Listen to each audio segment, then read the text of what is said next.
ஓம் Shanti brother. ஓம் Shanti sister. குஷியா இருக்கீங்களா? குஷியா இருக்கோம் பிரதர். 30/5/2024 கேள்வி பதில்கள் பிரதர். சொல்லுங்க. ஃபர்ஸ்ட் கொஸ்டின் பார்க்கலாம். அனைத்தையும் விட உயர்ந்த குறிக்கோள் எது? அந்த குறிக்கோளை அடைவதற்கான முயற்சி என்ன அப்படின்னு பாபா கேக்குறாங்க. அதுக்கான பதில் என்னன்னா, ஒரு பாபாவின் நினைவு உறுதியாக இருக்க வேண்டும். புத்தி வேறு எந்த பக்கமும் செல்லக்கூடாது. இதுதான் உயர்ந்த குறிக்கோளா இருக்கு. இதற்காக ஆத்ம அபிமானி ஆகிறதுக்கான முயற்சி செய்யணும். நீங்கள் ஆத்ம அபிமானி ஆகிடும் போது அனைத்து விகார எண்ணங்களும் முடிந்து போயிடும். புத்தி அலைவது நின்றுவிடும். தேகத்தின் பக்கம் முற்றிலும் பார்வை போகாது. இதுவே குறிக்கோளா இருக்கு. அதனை அடைவதற்காக ஆத்ம அபிமானி ஆகுங்க அப்படிங்கிறாங்க பாபா. ஓகே, ஆத்மா அபிமானி ஆகணும். ஆத்மா அபிமானி அப்படின்னா நான் ஆத்மாவா இருக்கேன், நான் ஆத்மாவா இருக்கிறதுக்கே கொடுத்து வச்சிருக்கேன் அப்படிங்கிற நினைவு இருக்கணும். ரெண்டாவது, பரமாத்மா என்னுடைய தந்தையா இருக்காரு, நான் அவருக்கு குழந்தையா இருக்கேன் அப்படிங்கிற அந்த விஷயத்துக்கும் நான் கொடுத்து வச்சிருக்கணும். மூணாவது, டிராமால எனக்குன்னு உயர்ந்த பார்த்து கிடைச்சிருக்கு, அப்ப இந்த விஷயத்துக்கும் நான் கொடுத்து வச்சிருக்கணும்.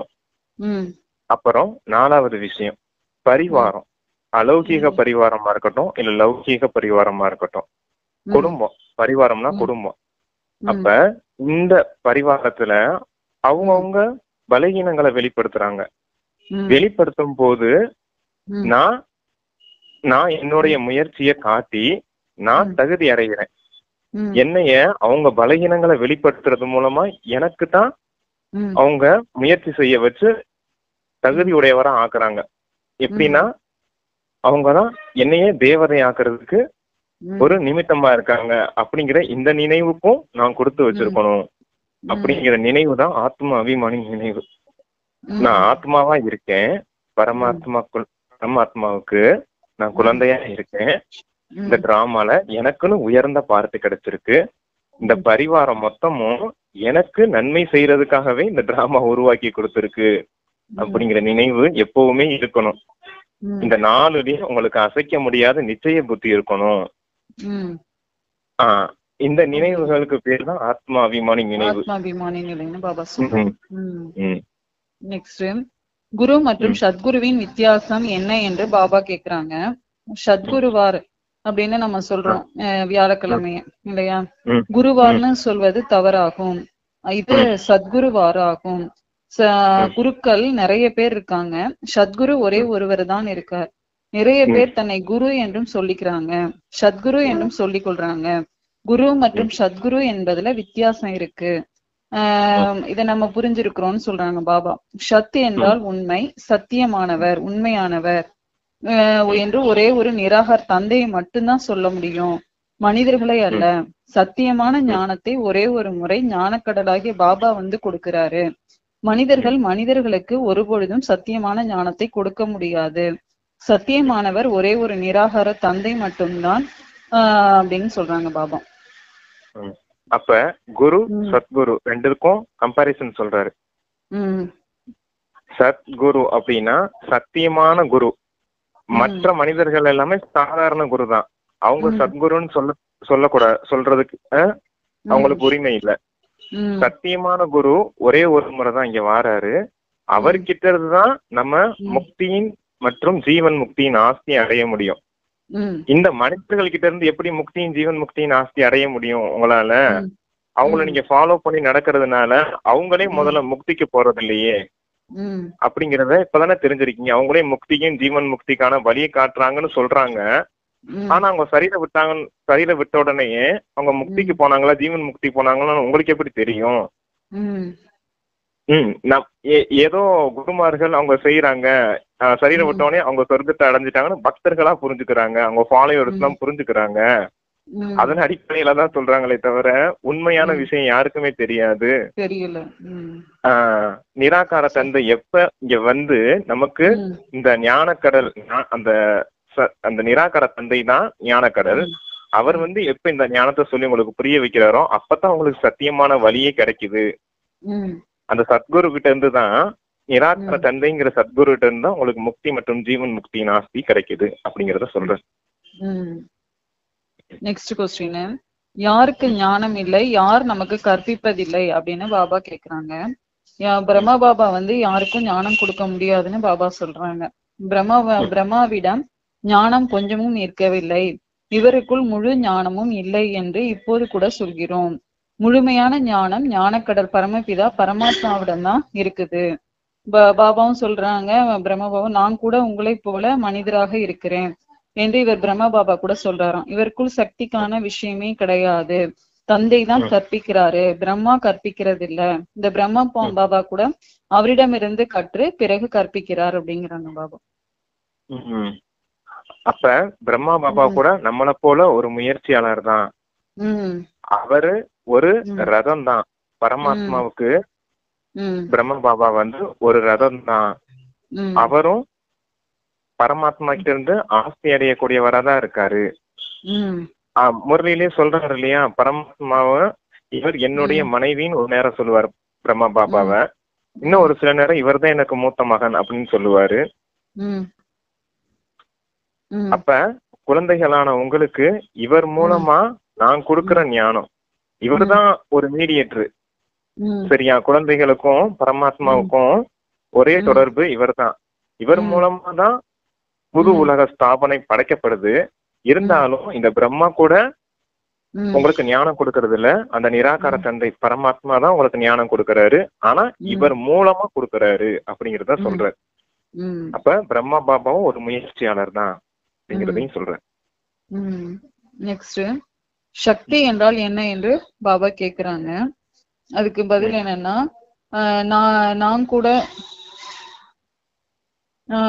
இது இருக்கின்றது, பிரம்மகுமாரிகள்னு சொல்லிக்கொள்ளும் நீங்க கூட பரமபிதா பரமாத்மா சத்குருடம் தான் படிக்கிறீங்க.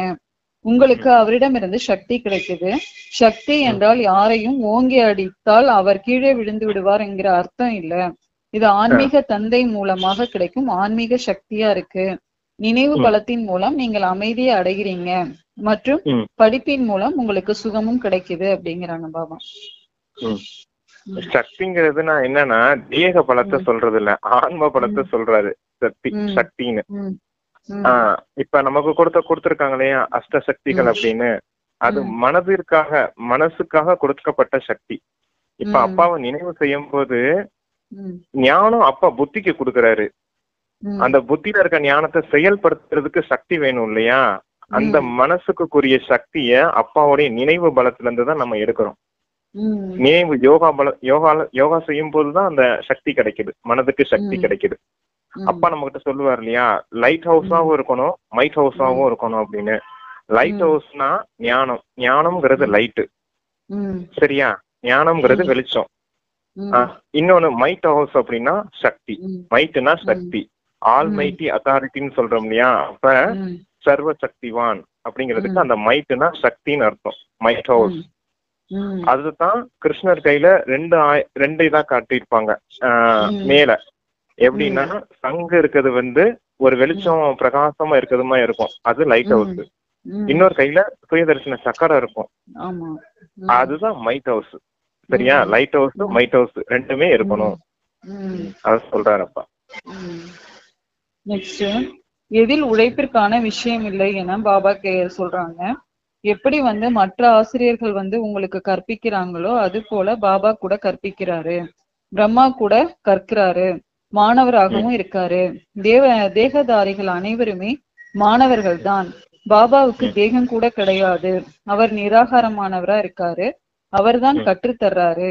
மற்ற மாணவர்கள் படிக்கிறதை போல நீங்களும் படிக்கிறீங்க, இதில் உழைப்பிற்கான விஷயம் இல்லை அப்படிங்கிறாங்க பாபா. இங்க அப்பா நமக்கு ஒரு சுயமரியாதையும் சேர்த்து கொடுக்கறாரு.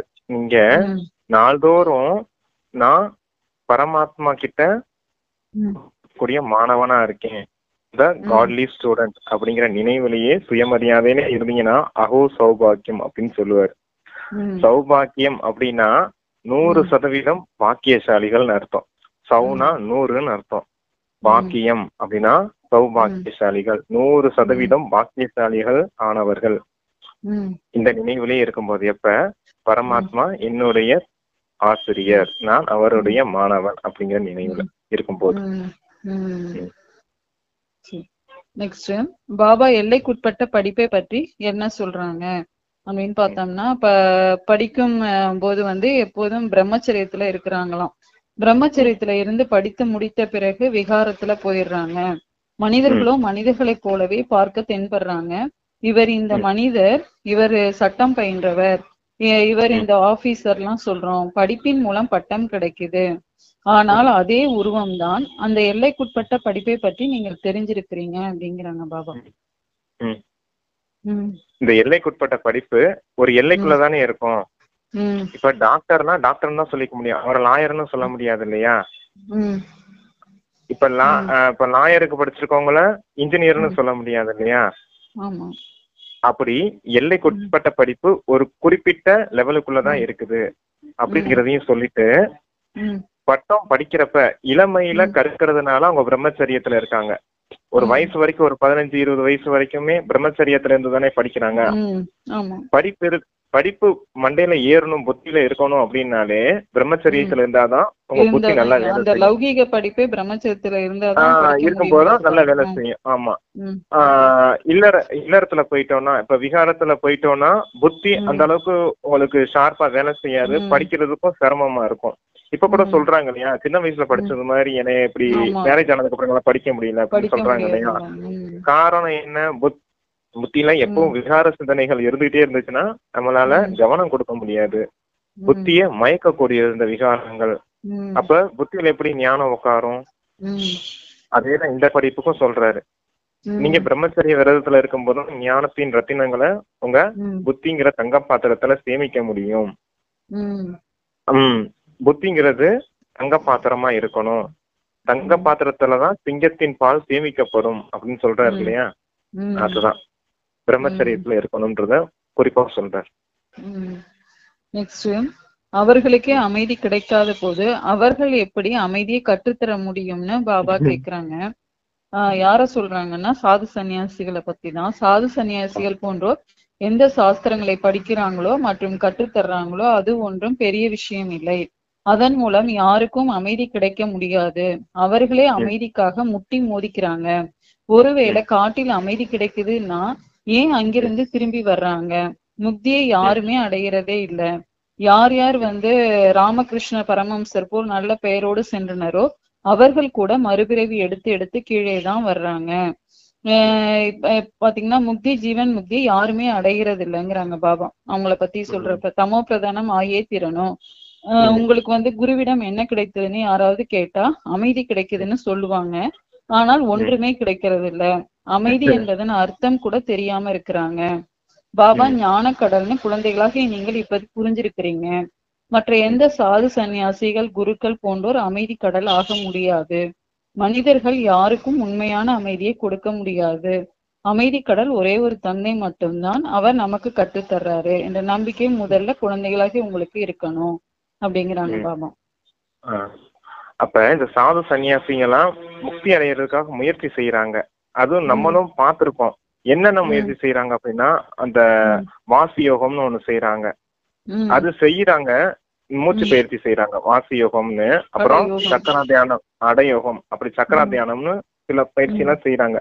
இதெல்லாம் செய்யும் போது என்ன நடக்குது அப்படின்னா, மனசுல ஒரு தற்காலிகம், ஒரு அல்பகால ஒரு அமைதி கிடைக்குது. அவ்வளவுதான் கிடைக்குது அவங்களுக்கு.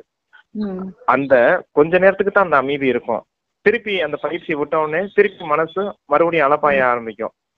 அப்புறம் என்ன, எப்படி அமைதி உடையவரா இருக்க முடியும்? அவங்களால எப்படி முக்தி அடைய முடியும்? இதுல இன்னைக்கு நேத்து முரளில கூட அப்பா சொல்லியிருந்தாரு, என்னன்னா இந்திரியங்களை கட்டுப்படுத்துறதுக்காக மூலிகை சாரை குடிச்சிட்டு இருக்காங்க அப்படின்னு. இதுக்கு பேர் யோக பலமா? முதல்ல இந்திரியங்களை அடக்கிறதுக்கு மூலிகை சாறு குடிக்கிறாங்களாம். இதுக்கு பேர் யோக பலமா? யூசுவலா பாபா வந்து கேஷுவலாவே பண்ணிடுறாங்க. அவன் பாபா நினைக்க நமக்கு வந்து எந்த விகாரம் எதுவுமே வராத அளவுக்கு பண்ணிடுறாங்க. அதுதான். மூலிகை சாரை சாப்பிட்டுட்டு நீங்க மூலிகை சாரை சாப்பிட்டுட்டு இந்திரியங்களை அடக்கிறதுக்கு பேர் யோக பலமா? அப்ப தேகத்தின் உணர்வுகளே இருந்தா இந்திரியங்களை அடக்க முடியாது, அவங்களுக்கே தெரியுது. அப்ப ஆத்ம உணர்வுக்கே வந்திருக்காங்களா வரலையான்னு நம்ம அவங்களதான் கேட்கணும். எதையாவது நம்ம போய் அவங்ககிட்ட கேட்டோம்னா முதல்ல கோச்சுட்டு தான் நம்மகிட்ட பேசுவாங்க. முதல்ல கோச்சிட்டு தான் பேசுவாங்க, இல்ல நாங்க இப்படி இப்படி இருக்கோம் அகங்காரத்துல தான் பேசுவாங்க. நிறைய பேர் எனக்கு அனுபவம் இருக்குது அதுல. அதத்தான் சொல்றேன், அல்ப கால அமைதி தான் கிடைக்கும் அந்த மூச்சு பயிற்சி, இந்த வாசி யோகம், சக்கரா தியானம் எல்லாம் செய்யறவங்களுக்கு. நிரந்தரமான ஒரு அமைதி இருக்காது. நமக்கு அப்பா என்ன சொல்றாரு, உங்களுடைய உண்மையான தர்மமே அமைதி தான், உங்களுக்கு உண்மையான சுய தர்மமே தூய்மை தான். ஆத்மாவான நீங்க உங்களுடைய ரூபமே தூய்மை தான், உங்களுடைய ரூபமே அமைதி தான் அப்படிங்கறத சொல்றாரு. உங்க தன்மையே அதுதான். இப்போ ஒரு சர்க்கரை இருக்குன்னா அதோட தன்மையே என்னது? சர்க்கரை. கரும்பு இருக்கு, அதோட தன்மையே என்ன? இனிப்பு. இனிப்பு. அப்ப தெரியுது இல்லையா, கரும்புனா இனிக்கதான் செய்யும் அப்படின்னா. ஒரு மிளகா இருக்குது, அதோட தன்மை என்ன? காரம். அப்ப ஒரு எலுமிச்சம்பழம் இருக்குது, அதோட தன்மை என்ன? எலுமிச்சம்பழம் இருக்கு இல்லையா? அப்ப ஆத்மாவோட தன்மையே அமைதிதான், ஆத்மாவுடைய தன்மையே தூய்மை தான். இதை தெரிஞ்சிருந்தாங்கன்னா முக்தி, ஜீவன் முக்தி அடைகிறதுக்கு ஒரு வழி இருந்திருக்கும். இப்படி மூச்சு பயிற்சி இதெல்லாம் செய்யறதுனால என்ன அமைதி கிடைக்க போகுது அவங்களுக்கு? என்ன, எப்படி தூய்மையை அடக்க போறாங்க? தூய்மையை கடைபிடிக்க போறாங்க? இந்திரியங்களை அடக்கிறதுக்கு மூலிகை சார குடிச்சிட்டு இருந்தாங்கன்னு எப்படி தூய்மையை கடைபிடிப்பாங்க? அதான் பாபா சொல்றாங்க, அவங்களே முட்டி மோதிக்கிட்டு நிக்கிறாங்க. சொல்லிட்டேன் இல்லையா? நம்ம அனைவரையும் விடுவிப்பதை பற்றி பாபா குறிப்பிடுவது என்ன? சிலர் நம்முடைய பல பிறவிகளுக்கான பலன் பாபாவிடமிருந்து ஆஸ்தி கிடைக்குதுன்னு புரிஞ்சுக்கிறாங்களாம். பாபா நம்மை விடுவிக்கிறார், எல்லையற்ற தந்தை தான் நம்மை விடுவிக்கின்றார் அல்லவா? இவரை பிரம்மா கூட அவர்தான் விடுவிக்கின்றார். குழந்தைகளை பாதுகாக்க முயற்சி செய்தார், யாரால் விடுபட முடியுமோ அவர்களை விடுவித்தார். நமக்கு கற்பிப்பவர் எந்த மனிதரும் கிடையாது என்று எப்போது குழந்தைகளாக உங்களுடைய புத்தியில் இருக்குது அப்படிங்கிறாங்க பாபா. அப்பா நம்மள ராவணன் அப்படிங்கிற எதிரிக்கிட்ட இருந்து அப்படி ஒரு சங்கிலியில கட்டி வச்சிருக்கான். 5 விகாரங்கள்ன்ற சங்கிலியால நம்மள பந்தனங்கள் அப்படிங்கிற கயிறால, சங்கிலிங்கிற கயிறால கட்டி வச்சிருக்கான். அதுல இருந்து விடுவிக்க கூடியவர் யாரு? நாயகன் ராமன் வந்துதான் விடுவிக்கணும். எந்த ராமன் வந்து விடுவிக்கணும்? ஆத்ம ராமன். ராவணன் சொல்லப்பட்டது 5 விகாரங்கள், ஆணிடமும் பெண்ணிடமும் இருக்க அந்த 10 தலை ரூபம். அவன் தான் ராவணன், அவன் தான் நம்மளை கட்டி வச்சிருக்கான். அப்படி ஆத்ம ராமன் வந்துதான் சீதைகளான நம்மள விடுவிக்கிறாரு அந்த சங்கிலியில இருந்து. ராவணன் கட்டி வச்சிருக்க அந்த சங்கிலியில இருந்து விடுவிக்கிறாரு. அதத்தான் அப்படி சொல்றப்பா. நெக்ஸ்ட், ஒவ்வொருவருக்கும் எத்தனை சதவீதம் நம்பிக்கை இருப்பதாக பாபா கேக்குறாங்க. நிறைய பேருக்கு வந்து முழுமையான நம்பிக்கை இருக்குதுன்னு சொல்றாங்க. சிலருக்கு பாதி நம்பிக்கை இருக்குதான், சிலருக்கு வந்து 100% இருக்குதான், சிலருக்கு 10% தான் நம்பிக்கை இருக்கு அப்படிங்கிறாங்க பாபா. இதுக்கு என்னன்னா, இதுக்கு நல்ல ஒரு ஞான பாயிண்ட் சொல்லலாம். எப்படின்னா, நிச்சய புத்தி விஜயந்தி, சம்சய புத்தி வினசந்தின்னு சொல்லுவாரு. எப்ப உங்களுக்கு நிச்சயம் இருக்குதோ அப்ப நீங்க தான் வெற்றியாளர் அப்படின்னு சொல்றாரு. அதுக்குதான் நிச்சய புத்தி விஜயந்தி அப்படின்னு. இன்னொன்னு அடுத்து சம்சய புத்தி வினசந்தி அப்படின்னா, எப்ப உங்களுக்கு அந்த சதவீதத்துல சந்தேகம் இருக்குதோ அப்ப நீங்க தோத்துடுவீங்க, வெற்றியாளரா இருக்க மாட்டீங்க, அந்த மொத்தமும் அது தகர்ந்து போயிடும் அப்படிங்கிற அந்த நம்பிக்கையே தகர்ந்து போயிடும், அந்த நிச்சய புத்திங்கிறதே இல்லாம போயிடும் அப்படிங்கிறாரு. எப்ப அந்த சந்தேகம் இருக்கும் போது. அப்ப எப்பவுமே நிச்சய புத்தி உடையவரா இருங்க. இந்த ஆரம்பத்துல சொன்னேன் இல்லையா, ஆத்மா, பரமாத்மா, ராமா மற்றும் இந்த பரிவாரம், இந்த 4 மீதும் உங்களுக்கு அசைக்க முடியாத நிச்சய புத்தி இருக்கணும் அப்படிங்கறது சொல்றாரு. அதனாலதான் ராவணனுடைய சபையில அங்கதன் போய் நிப்பான், என்னுடைய காலை நீங்க அசைச்சிட்டீங்கன்னா நாங்க தோல்வியை ஒத்துக்கிறோம் அப்படின்னு. அப்ப எல்லாருமே அசைச்சு பார்ப்பாங்க, அசைக்க முடியாது. அப்ப என்ன காலை அசைக்க முடியாது அப்படின்னா, அங்க சும்மா ஸ்தூலமா ஒரு காலை காமிச்சிருக்காங்க, ரங்கதன் அப்படிங்கிற ஒரு காலை காமிச்சிருக்காங்க. ஆனா உண்மையிலே அது ஸ்தூல கால் கிடையாது, புத்திங்கிற காலை மாயா அசைக்க கூடாது. அப்படி இருக்கணும் உங்களுடைய நிச்சய புத்தி. அந்த அளவுக்கு நிச்சய புத்தி இருக்கணும். நீ அசைக்கவே முடியாது என் காலை, வந்து பாடுறான் மாயா அப்படின்ற மாதிரி சவால் வர்றது. அப்படிப்பட்ட நிச்சய புத்தி இருக்கவங்கதான் வெற்றியாளரா இருப்பாங்க. அதுக்குதான் நிச்சய புத்தி விஜயந்தின்னு சொல்றது. ஆத்மாபிமானி ஆகிவிடுவதன் அடையாளம் என்னன்னு பாபா கேக்குறாங்க. ஆத்மாபிமானி ஆகிடும் போது அவர்களை வந்து விகாரின்னு சொல்ல முடியாது, அவர்களுக்கு விகார எண்ணம் கூட ஒருபோதும் வர முடியாது. தேக அபிமானத்தில் தான் விகார எண்ணங்கள்லாம் வருது. பிறகு விகார பார்வையோடு பாக்குறாங்க. தேவதைகளுக்கு ஒரு பொழுதும் விகார பார்வையே இருக்க முடியாது. ஞானத்தினால பார்வை மாறிவிடுது. சத்தியுகத்தில் இப்படி அன்பு செய்வார்களா அல்லது ஆடுவார்களா என்ன? அங்கே கூட அன்பு செய்வார்கள், ஆனால் விகாரத்தின் துர்நாற்றம் இருக்காதுன்னு சொல்றாங்க. நிறைய குழந்தைங்க முற்றிலும் உறுதியாக ஆகுறாங்களாம், நாங்கள் முழுமையான நிர்விகாரி ஆகணும் அப்படிங்கிற இதுல. நாம் தனியாக இருந்தோம், தனியாக தான் செல்ல வேண்டும்னு புரிஞ்சுக்கிறாங்க. அவர்களை யாரேனும் தொட்டால் கூட அவர்களுக்கு பிடிக்காது. இவர்கள் நம்ம ஏன் தொடுறாங்க, இவர்களுக்குள் விகாரத்தின் துர்நாற்றம் இருக்குதுன்னு சொல்லுவாங்க. விகாரி நம்மை தொடக்கூடாது, இந்த குறிக்கோளை அடையணும். தேகத்தின் மீது முற்றிலுமான பார்வை கூட இருக்கக்கூடாது. அப்படிப்பட்ட கர்மாத்தீத்த நிலையை இப்போது உருவாக்கணும். ஆத்மாவை மட்டுமே பார்க்கக்கூடிய நிலை இன்னும் ஏற்படல. இது குறிக்கோளா இருக்குது. பாபா எப்போதும் சொல்லிக் கொண்டே இருக்கிறார், தன்னை ஆத்மான்னு புரிஞ்சுக்குங்க. இந்த சரீரம் ஒரு உறுப்பு, சாதனம் ஆகும். இதில் நீங்கள் உங்கள் பாகத்தை நடிக்கிறீங்க அப்படிங்கிறாங்க. அப்ப நமக்கு பிக்சர் என்ன வச்சிருக்காரு அப்படின்னா, ராஜ யோகிகள். நீங்க ராஜ யோகிகள், ராஜா பிளஸ் யோகி. படிக்கிறது என்ன படிப்பு? ராஜ யோகம் அப்படின்றத சொல்றாரு. ராஜாவுக்கு எப்பயுமே பார்வை எங்க இருக்கும்? ராஜாவுடைய பார்வை எப்பவுமே அவருடைய சிம்மாசனத்தின் மீதுதான் இருக்கும். அப்பா நமக்கு 4 விதமான சிம்மாசனம் கொடுத்திருக்காரு இந்த சங்கம யுகத்துல. 4 விதமான சிம்மாசனம். ஒண்ணு புருவ மத்திய சிம்மாசனம், இன்னொரு சிம்மாசனம் சுயமரியாதைகளின் சிம்மாசனம், 3வது பாப் தாதாவின் இதய சிம்மாசனம், அப்புறம் 4வது எதிர்கால ராஜ்ய சிம்மாசனம். அப்ப ஆத்மாவான நீங்க எங்க இருக்கீங்க? புருவ மத்திய சிம்மாசனத்துல இருக்கீங்க. அப்ப அந்த ஆத்மாவுக்கு பேர் தான் ராஜா. ராஜா உட்காரக்கூடிய இடம் எது? புருவ மத்தியம். அந்த சிம்மாசனத்துல உட்கார்ந்து இருக்கவருக்கு பேர் தான் ராஜா. அந்த ராஜாவுடைய பார்வை எதிரில இருக்க ராஜா மீது தானே இருக்கணும்.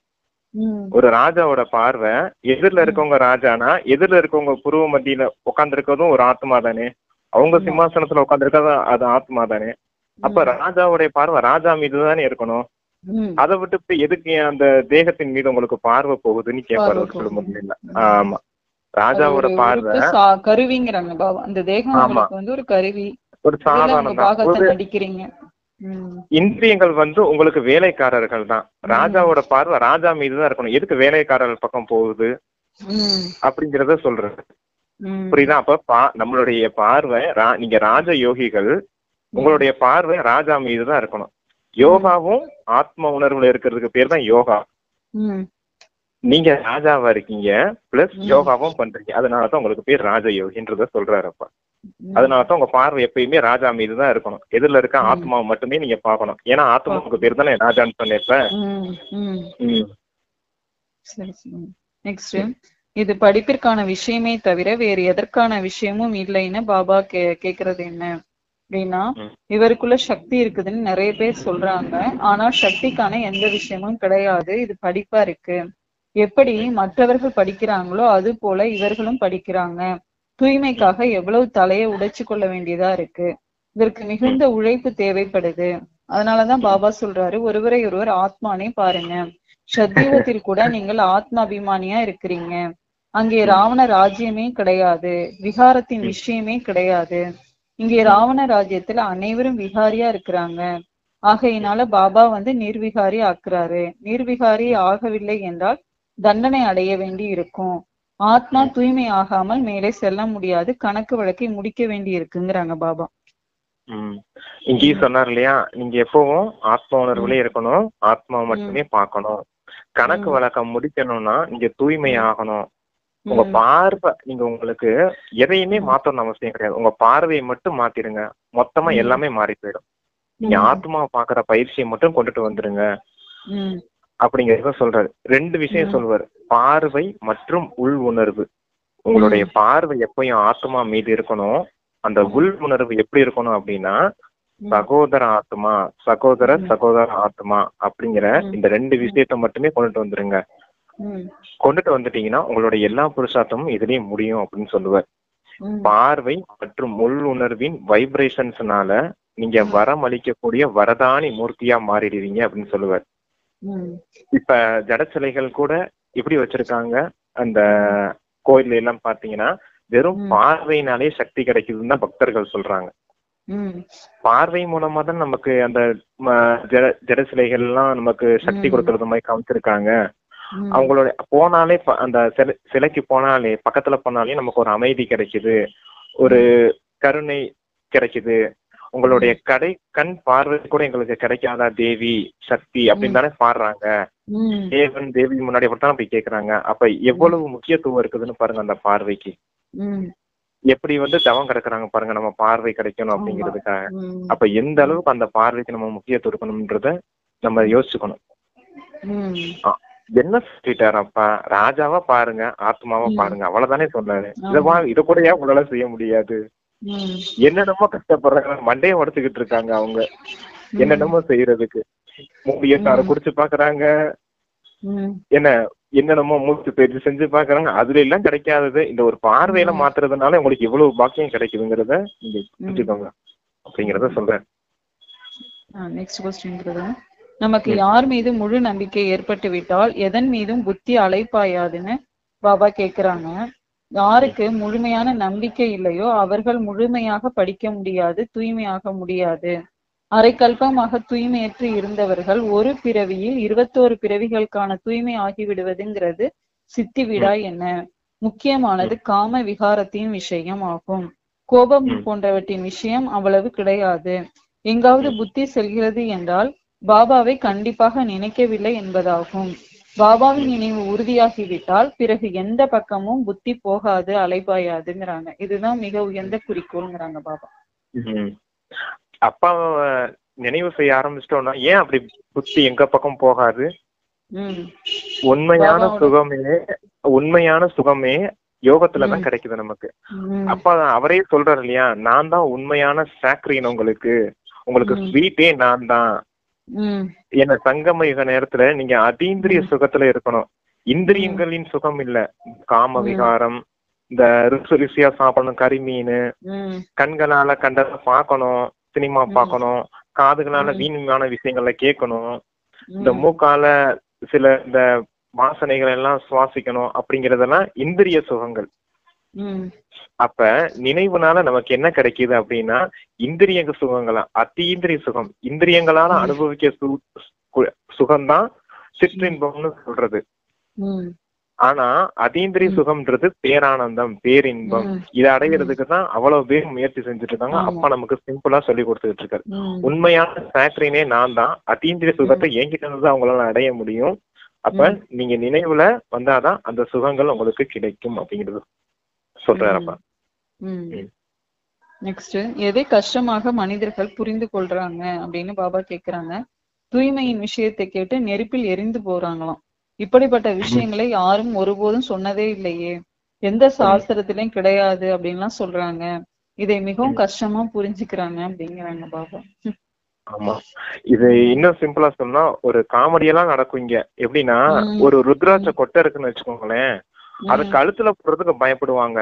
சரியா, ஐயோ இதை போட்டாக்கா கரிமீன் சாப்பிட முடியாது, காமத்துல விட முடியாது, இதெல்லாம் போட்டுட்டு என்ன செய்யறது அப்படின்ட்டு ஒரு கொட்டைய போடுறதுக்கு அவ்வளவு பயப்படுறாங்க இங்கெல்லாம். அதுலயும் முகங்கள் இருக்கு பிரதர், அதுல இந்த முகம் போட்டா போடக்கூடாது, இல்ல இருக்கு அப்படின்னா. ஆனா அப்பா நம்ம கிட்ட சொல்றாரு, உண்மையான ருத்ராட்சி, ருத்ரனின் மணிகள் நீங்க தான், சரியா அப்படின்னு சொல்றாரு.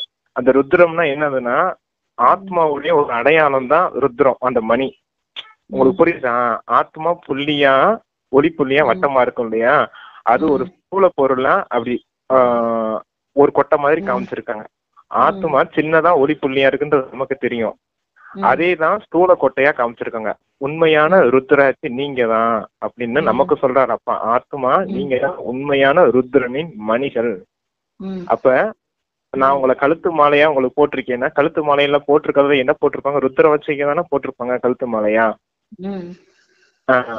அப்ப மணிகள்னு சொல்றது எதை மணிகள்னு சொல்றாரு? இந்த ருத்ராட்சியை தான் மணிகள்னு சொல்றாரு. இந்த ருத்ரனின் மணிகள் நாம தான், அந்த ஆத்மாவை அப்படி சொல்றாரு. நெக்ஸ்ட் क्वेश्चन, பாபாவின் மீது நாம் எவ்வாறு நம்பிக்கை கொள்ள வேண்டும்? எந்த அளவு தந்தையாகிய என்னை நினைவு செய்வீங்களோ அந்த அளவு மற்ற அனைத்தையும் மறந்துடுவீங்க. யாரும் நினைவில் இருக்க மாட்டாங்க. எப்போது உறுதியான நம்பிக்கை ஏற்படுமோ அப்போது இந்த நிலை ஏற்படும். நம்பிக்கை இல்லை என்றால் பாபா நினைவில் இருக்கவும் முடியாது. வெறும் பெயரளவில் சொல்றாங்க. நம்பிக்கை இல்லை என்றால் நினைவு செய்ய மாட்டாங்க. அனைவருக்கும் ஒரே மாதிரியாக நம்பிக்கை இருப்பதில்லை அல்லவா? மாயை நம்பிக்கையை உடைத்து விடுகிறது. எப்படி நம்பிக்கையோ அப்படியே ஆயிடுறாங்க. முதல்ல பாபா மீது நம்பிக்கை வேண்டும். இவர் தந்தையா இல்லையா என்ற சந்தேகம் வருமா என்ன அப்படின்னு கேக்குறாங்க பாபா. இத அப்பதே சொன்ன இல்லையா, நிச்சய புத்தி இருந்தா விஜயந்தி இருக்கும், நிச்சய புத்தி இருந்தா வெற்றியாளரா இருப்பீங்க, சந்தேக புத்தி இருந்துச்சுன்னா வீழ்ந்துடுவீங்க அப்படின்றத சொல்றாரு. இங்கேயும் மறுபடியும் அதே பாயிண்ட் தான். அதான் தந்தையா இல்லையான்னு கூட நிச்சயம் இல்லாம இருக்கிறாங்க அப்படிங்கிறாங்க. ஆமா. என்ன ஆத்மாவான நமக்கு பரமாத்மா தான் தந்தைங்கிறதையா உங்களால புரிஞ்சுக்க முடியல? இப்ப கலியுகத்துல இப்பவும் அவர் தான் தந்தை உங்களுக்கு, நாளைக்கு சத்தியுகத்துக்கு போனாலும் அவர் தான் தந்தை. இந்த உறவு மாறாது எப்பவுமே. இப்ப நமக்கு ஒரு அம்மா அப்பா இங்க இருக்காங்க கலியுகத்துல. எப்படியும் இந்த சரீரத்தை விட்டு நம்ம வேற உடம்பு எடுக்க போயிட்டோம்னா அங்க ஒரு அம்மா அப்பா கிடப்பாங்க, உடல் ரீதியான அம்மா அப்பா கிடப்பாங்க. ஆனா உண்மையிலே நான் ஆத்மான்னு இப்பதான் எனக்கு தெரிஞ்சிருக்கு. ஆத்மாவான எனக்கு உண்மையிலே தந்தை யாரு? பரமாத்மா தான்.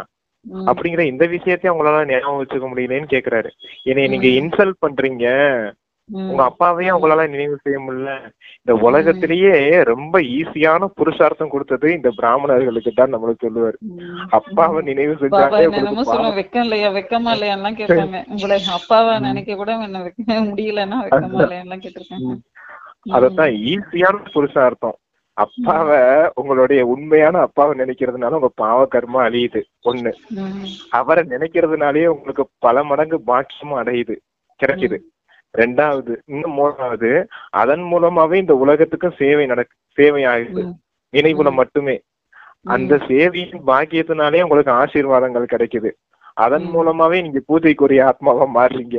அத்தனை பலமும் அத்தனை பாக்கியமும் ஒரே இடத்துல வெறும் அப்பாவை நினைக்கிறதுல மட்டுமே உங்களுக்கு அடங்கி இருக்குது. எவ்வளவு பாக்கியம் இன்னைக்கு அப்பா வரிசையா அப்படி அடுக்கிக்கிட்டே போயிட்டாரு இன்னைக்கு. ஒரு முறையில நம்ம பவர் சொல்லல இன்னைக்கு. சொல்லுங்க. அதான் இவ்வளவு பவர்ஃபுல்லா முரளி சூப்பரா கொண்டு போயிட்டாருல. பிரம்மா பாபா தன் அனுபவத்தை சொல்றது என்ன அப்படிங்கறது கொஸ்டின்.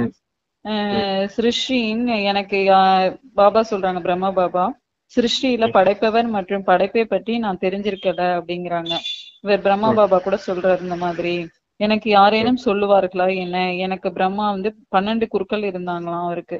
அவர்கள் அனைவரையும் விட வேண்டியதாயிட்டான் அந்த குருமார்கள் எல்லாம். குருக்கள் யாரும் ஞானம் கொடுக்கல. சத்குரு திடீர்னு எனக்குள்ள பிரவேசமானாரு.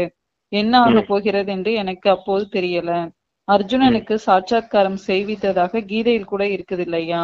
இங்க அர்ஜுனனின் விஷயம்லாம் கிடையாது. இவர் ரதமா இருக்காரு, இவர் கூட முன்பு கீதையை படிச்சிருந்தாரு. பாபா பிரவேசம் செஞ்சாரு, ஞானம் கொடுக்க கூடியவர் தந்தை மட்டும்தான் அப்படிங்கிற சாட்சாத்காரம் காண்பிச்சாரு. ஆக இந்த பக்தியின் கீதையை அவர் விட்டுட்டாரு, பிரம்ம பாபா விட்டுட்டேன் அப்படிங்கிறாரு. அப்ப சத்தியமான குரு கிடைச்சதுக்கு அப்புறம் மற்ற பொய்யான குருகளை எல்லாம் விட வேண்டியதாயிருச்சுன்னு அவரையும் சொல்றாரு பாருங்க பிரம்மா பாபாவே. அப்ப மனிதர்களை பிடிச்சோம்னா அப்படித்தான். மனிதர்களை பிடிச்சு போனோம்னா அவங்க கிட்டதான் முதலே பார்த்தோம் இல்லையா, அவங்க கிட்ட முக்தியின் ஆசையோ ஜீவன் முக்தியின் ஆசையோ கிடைக்க போறது கிடையாது. ஆனா உண்மையான குரு வந்திருக்காருங்கிற நிச்சய புத்தி உங்களுக்கு எப்ப வந்துருச்சோ அப்ப மொத்தம் பேத்தி விட வேண்டியதா ஆயிடுச்சு. இவர் தான் உண்மையான குருன்னு நான் புரிஞ்சுக்கிட்டேன் அப்படிங்கறத சொல்றாரு. அவருடைய அனுபவத்தை தான் சொல்றாரு. பத்தாவதுக்கு நான் ஏற்கனவே கீதையெல்லாம் படிச்சுட்டு தான் இருந்தேன், அதுல கூட பாக்கியங்கள் இல்ல, அங்கெல்லாம் பெரிய ஞானம் இல்ல. குரு கிட்ட, இந்த சத்குரு கிட்ட கிடைக்கிற அந்த ஞானத்துலதான் நான் இவ்வளவு முயற்சி செஞ்சுட்டு இருக்கிறத சொல்றேன். எதற்கு மிகுந்த முயற்சி தேவைப்படுதுன்னு பாபா கேக்குறாங்க. ஆத்மாபிமானி ஆகுறதுலதான் மிகுந்த முயற்சியே தேவைப்படுது. உண்மையில ஆத்மா சரீரத்திலிருந்து தனிப்பட்டதா இருக்கு. ஆனால் அரைக்கல்பம் தேகாபிமானியா இருந்திருக்கிறீங்க. பாபா கடைசி பிறவியில ஆத்மாபிமானியா ஆக்கும் போது கஷ்டமா அனுபவம் ஆகுது. முயற்சி செய்து செய்து கொஞ்சம் பேர் தான் தேர்ச்சி அடைகிறாங்க. 8 ரத்தினங்கள் உருவாக்குறாங்க. என்னுடைய புத்தி லைன் தெளிவாக இருக்கிறதா? ஒரு பாபாவை தவிர வேற எதுவும் நினைவு வருவதில்லை தானே என நீங்களே உங்களுக்குள்ள கேட்டுக்குங்க. இந்த நிலை கடைசியில ஏற்படும். ஆத்மாபிமானி ஆகுறதுலதான் மிகுந்த உழைப்பு தேவைப்படுதுங்கிறாங்க பாபா. அப்ப ஆத்மா அபிமானியா ஆகிறதுக்கு ரொம்ப ஈஸியான பயிற்சி என்னன்னா 54 பிறவிகளின் சக்கரத்தை சுத்துறதுதான். நம்ம சேதரிசன சக்கரத்தை சுத்துறதுதான். 8 பிறவிகள் எங்க எடுத்திருக்கோம்? சத்தியுகத்துல வாழ்ந்திருக்கோம். அடுத்து 12 பிறவி திரேதாயுகத்துல வாழ்ந்திருக்கோம். முழு அரை கல்பமும் தேவாத்மாக்களாவே வாழ்ந்திருக்கோம் அப்படிங்கிற நினைவு. அப்புறம் 21 பிறவி வைசியர்களா துவாபர யுகத்துல வாழ்ந்திருக்கோம். அடுத்து 42 பிறவி இங்க சூத்திரர்களா கலியுகத்துல வாழ்ந்திருக்கோம். இப்படி ஒவ்வொரு பிறவிலையும் நான் எப்படி சுத்தி வந்திருக்கேன்றது சக்கரத்தை சுத்தம் போதே தெரியும் இல்லையா? அப்ப நான் 84 பிறவி எடுத்த ஆத்மா அப்படிங்கிற நினைவுக்கு முதல்ல வரணும். அந்த ஆத்மாங்கிற நினைவுக்கு வரணும். 84 பிறவி எடுத்த ஆத்மா நானு. இப்ப தந்தை கிடைச்சிருக்காரு. இப்ப தந்தை கிட்ட புத்தி யோகத்தை இணைக்கிறதுக்காக நான் தந்தை கிட்ட போறேன் பரந்தாமத்துக்கு அப்படிங்கிற நினைவு இருக்கணும். இதுக்கு பேர் தான் ஆத்மா அபிமானி நிலை. புரியுதா உங்களுக்கு? நிச்சய புத்திங்கிறது அந்த 4 விஷயம்: ஆத்மா, பரமாத்மா, டிராமா, பரிவாரம். இது ஆத்மா அபிமானி நிலைன்னா நான் ஆத்மாவா இருக்கிறதுக்கே கொடுத்து வச்சிருக்கேன் அப்படிங்கறத நினைவு. Next question. நிர்விக்ன சேவாதாரியாக என்ன செய்ய வேண்டும்னு பாபா கேக்குறாங்க. சேவா என்ற பாவனை வெற்றியை தரும். ஒருவேளை சேவையில நான் என்கிற பாவனை வந்ததுன்னா அதை சேவையின் பாவனைன்னு சொல்ல முடியாது. ஏதாவது 3 சேவையில ஒருவேளை நான் என்ற உணர்வு கலந்துருச்சு அப்படின்னா முயற்சி அதிகமாக, சமயமும் அதிகமாக ஈர்க்கப்படும் மற்றும் தான் திருப்தியாகவும் இருக்க முடியாது. சேவையின் பாவனையோடு உள்ள குழந்தைகள் தானும் முன்னேறி மற்றவர்களையும் முன்னேற்றுவாங்க. அவர்கள் எப்போதும் பறக்கும் கலையை அனுபவம் செய்வாங்க. அவர்களின் ஊக்கம் உற்சாகம் தன்னையும் நிர்விக்னமாகும் மற்றும் மற்றவர்களுக்கும் நன்மை செய்வாங்க அப்படிங்கிறாங்க பாபா. இப்ப நானுங்கிற உணர்வு வரக்கூடாது. அப்ப நானுங்கிற உணர்வை எப்படி மாத்தணும் அப்படின்னா, நான் கருவி, அவ்வளவுதான். நான் வார்த்தை யூஸ் பண்றேன், நான் தான் செய்யறேன், எல்லாத்தையும் நான் தான் செய்யறேங்கிற நினைவுலாம் இருக்கக்கூடாது உங்களுக்கு. நான் கருவி அப்படிங்கிற அந்த வேர்டை மட்டும் நீங்க யூஸ் பண்ணுங்க. அப்படின்னா செய்பவர் செய்விப்பவர் இறைவனா இருக்காரு. நான் அந்த இறைவனுக்கு ஒரு கருவியா இருக்கேன். என் மூலமா தந்தை அவர் கொடுத்த ஞானத்தை என்னுடைய தேக இந்திரியங்களை பயன்படுத்தி வெளிப்படுத்துறாரு. எப்படின்னா புத்தியில ஞானம் இருக்குது. ஞானம்ங்கிறது என்ன? நேற்று கூட பார்த்தோம் இல்லையா? அது ஞானம்ங்கிறது தந்தை எனக்கு கொடுத்த பிரசாதம். தந்தை எனக்கு கொடுத்த பிரசாதம். அத இந்த வாய் மூலமா நான் வெளிய பகிர்ந்து கொடுத்துக்கிட்டு இருக்கேன். இப்ப ஸ்தூலமா ஒரு சாப்பாடுனா கையில பகிர்ந்து கொடுத்துடலாம். அதே மாதிரி புத்தியில இருக்க ஞானத்தை எப்படி பகிர்ந்து கொடுக்கறது? இந்த வாய் மூலமா சொல்லிதான் உங்களுக்கு புரிய வைக்க முடியும். இல்ல நம்மளுடைய நடத்தை மூலமா, முகம் மற்றும் நடத்தையின் மூலமா வெளிப்படுத்தி நம்ம அவங்களுக்கு கொடுக்க முடியும். அப்ப எல்லாமே எங்க இருக்குது? புத்தியில தான் இருக்குது. தந்தை கொடுத்த ஞானம் எல்லாம் புத்தியில தான் இருக்குது. அப்ப என்னுடைய புத்தி நல்லா வேலை செய்யுது அப்படிங்கிற அகங்காரம் வரக்கூடாது உங்களுக்கு. நானுங்கிற அகங்காரம் வரக்கூடாது. நான் செய்யறேன், நான் தான் செய்ய முடியும், என்னாலதான் எல்லாமே முடியும், நான் சொல்றதான் நீங்க எல்லாரும் கேட்கணும் அப்படிங்கறதெல்லாம் முரளியில சொல்லுவார்ல. அதான் அந்த நான்கிற உணர்வே வரக்கூடாது. செய்பவர் செய்விப்பவர் இறைவனா இருக்காரு. அதாவது புத்தியில ஞானத்தை கொடுத்ததும் அவர் தான், செய்பவரும் அவர் தான். என்ன, அந்த புத்தியில இருக்க ஞானத்தை தான் நம்ம வெளிப்படுத்துறோம் எல்லாருக்கிட்டையும். அப்ப செய்விப்பவரும் அவர் தான் அப்படிங்கறத சொல்றாரு. நீங்க வெறும் கருவியாதான் இருக்கீங்க. கருவியா இருக்க உங்களுக்கு நான் செய்யறேங்கிற உணர்வு எப்படி வரலாம்? அது தப்பான உணர்வு, தேகத்தின் உணர்வு, அது சரியில்லை. நான் கருவிங்கிற உணர்வுலே இருங்க அப்படிங்கறத சொல்றாரு. ட்ரஸ்டி அப்படின்னு சொல்லுவாரு ஒரு வார்த்தை. கருவினா ட்ரஸ்டின்னு அர்த்தம். ஞானம் இந்த ஆத்மா எப்படி இருப்பாங்கன்னு பாபா கேக்குறாங்க. இதுக்கு என்னன்னா, மிகவும் நுட்பமான மற்றும் கவர்ச்சி செய்யும் நூல்கள்ல இருந்து விடுபட்டு இருக்கக்கூடியவங்க தான் ஞானம் இருந்த ஆத்மாவா இருப்பாங்க அப்படிங்கிறாங்க பாபா. என்ன சொல்லுங்க? மிகவும் ஞானம் நிறைந்த ஆத்மா எப்படி இருப்பாங்கன்னா, மிகவும் நுட்பமான மற்றும் கவர்ச்சி செய்யும் நூல்களிலிருந்து விடுபட்டு இருக்கக்கூடியவர்கள் தான் ஞானம் நிறைந்த ஆத்மாவா இருப்பாங்க அப்படிங்கிறாங்க பாபா. ஆமா, நுட்பமான அறிவு இருக்கணும் சொல்றாரு இல்லையா? இந்த பகுத்தறியும் சக்தி. நேத்து கூட பார்த்தோம் இந்த யானை என்ன செய்யும் அப்படின்னு.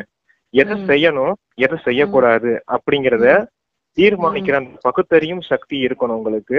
அத நிர்ணயம் செய்யக்கூடிய சக்தியும் இருக்கணும், முடிவெடுத்து காரியத்துல செயல்படுத்தக்கூடிய சக்தியும் இருக்கணும். அந்த நுட்பமான அறிவு இருக்கக்கூடியவர்கள் தான் ஞானம் நிறைந்த ஆத்மாக்கள் அப்படின்னு சொல்லுவாரு. பிள்ளையார கூட நம்ம என்னன்னு சொல்லுவோம், விநாயகர் கூட நம்ம என்னன்னு சொல்லுவோம், ஞானவான், ஞான பலம் பெற்றவர், சிவனிடம் ஞான பலம் பெற்றவர். யுக்தியினால எல்லாரும் முருகன் வந்து என்ன செய்ய போயிட்டாரு, உலகத்தை சுத்தி பார்க்க போயிட்டாரு, உலகத்தை சுத்த போயிட்டாரு. ஆனா பிள்ளையார் என்ன செஞ்சாரு, தாய் தந்தையை சுத்தினாலே நான் உலகத்தை சுத்தினது மாதிரி அப்படின்னு தாய் தந்தையை சுத்தியே ஞான பலம் பெற்றாரு. அப்ப எதை செய்யணும் எதை செய்யக்கூடாதுன்ற அறிவு யாருக்கு இருந்துச்சு, பிள்ளையாருக்கு இருந்துச்சு இல்லையா? அதத்தான் அங்க அப்படி காமிச்சிருக்காங்க அந்த கதை வடிவமா. அதத்தான் நுட்பமான அறிவு இருக்கவங்க தான் ஞானம் நிறைந்த ஆத்மாக்களா இருக்க முடியும்ன்றத சொல்றாரு. இது வந்து என்னன்னா பிரதர், மிகவும் நுட்பமான மற்றும் கவர்ச்சி செய்யும் நூல்களில் இருந்து விடுபட்டு இருக்கக்கூடியவர்கள். மற்ற வெளியெல்லாம் கவர்ச்சி செய்யக்கூடிய இதுல இருந்தெல்லாம் விடுபட்டு இருக்கக்கூடியவங்க தான் ஞானம் நிறைந்த ஆத்மான்னு சொல்றாங்க. கவர்ச்சி செய்யக்கூடிய நூல்னா எப்படின்னா, அந்த ஒரு பறவை இருக்குதுன்னா அத ஒரு பறக்கும், எப்படி நல்லா பறக்கும், அத சின்ன ஒரு நூலால கட்டிட்டோம்னா எப்படி பறக்கும், அது பறக்க முடியாது இல்லையா? அதனால அந்த நூலுங்கிறது எது, இந்த பந்தனங்களை என்ற கயர்ல நீ மாட்டி இருக்க வரைக்கும் உங்களால விடுபட முடியாது அப்படிங்கறத சொல்றாரு. அதுல இருந்து நீங்க விடுபட்டு இருக்கக்கூடியவங்க ஞானம் தெரிந்தவர்களா இருப்பாங்க. ஓகே ஓகே, சரி பிரதர், முடிஞ்சிருச்சு எனக்கு question answer. Om Shanti brother. Thank you Baba. Om Shanti sister. Thank you. Thank you Baba. Thank you.